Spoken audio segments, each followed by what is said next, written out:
And the Duke and Duchess of Sussex have continued to charm New Zealand crowds, meeting with youth workers as well as fitting in a flying trip to Abel Tasman National Park. The day began with tea and cakes in a popular Lyall Bay cafe, where hard discussions were had about mental health and the challenges our young people face. Our royal reporter Logan Church reports. Welcome to the first leg of the royal tour, day 2. This morning, the Duke and Duchess visited Maranui Cafe in Lyall Bay. Hundreds of royal fans of all ages, carrying flowers and Union Jacks, lined the sides of the road, eager to get a glimpse of the pair.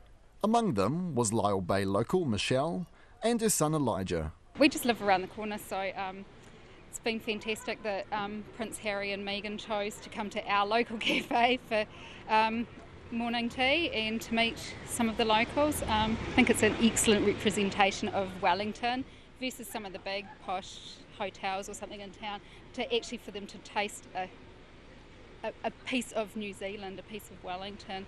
Stepping out of their BMW, Harry dressed in a casual grey jumper and Meghan wearing a seaweed green trench coat, a black turtleneck and jeans, the pair went into the famous coffee spot to meet representatives from several youth charities. Inside, over a cuppa for Meghan and a glass of water for Harry, mental health was a hot topic. Among those invited was Melissa Lama, from South Island Pacifica youth charity Pilot.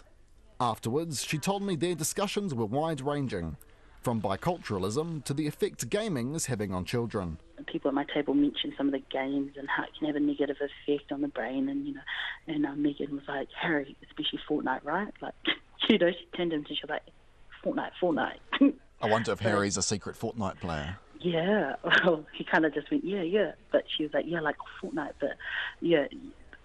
I was like, man, I can't believe I assumed that they will be under a rock. Like they're both well aware of what's happening. Yeah, they're both down with all the generational changes and all the things that are trendy. But for Melissa, today was an extra special day.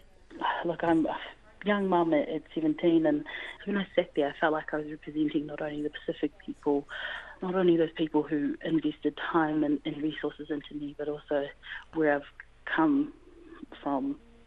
That young mum who really thought that that was it, like there was no hope for my future, and that's totally wrong. After leaving the cafe, the Duke and Duchess met children from the local primary school.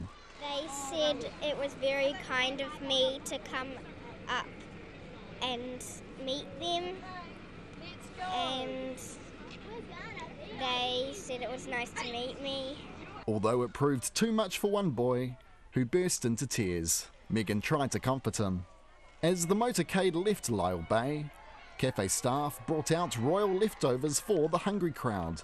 The owner, Bronwyn, says a lot of preparation had gone into today. We've done quite a bit of pre-planning, so we sort of had a emergency coffee cart and opened up our other place, Queen Sally's, and we had a lot of excited staff, obviously.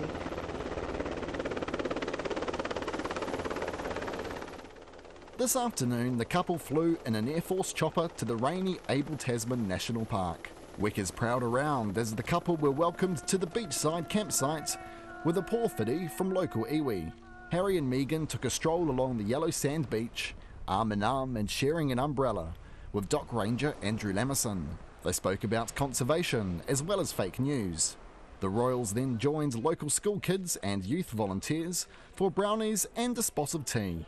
Harry said they brought greetings from his grandmother, Her Majesty the Queen. But the royals didn't have time to enjoy their only trip south for long.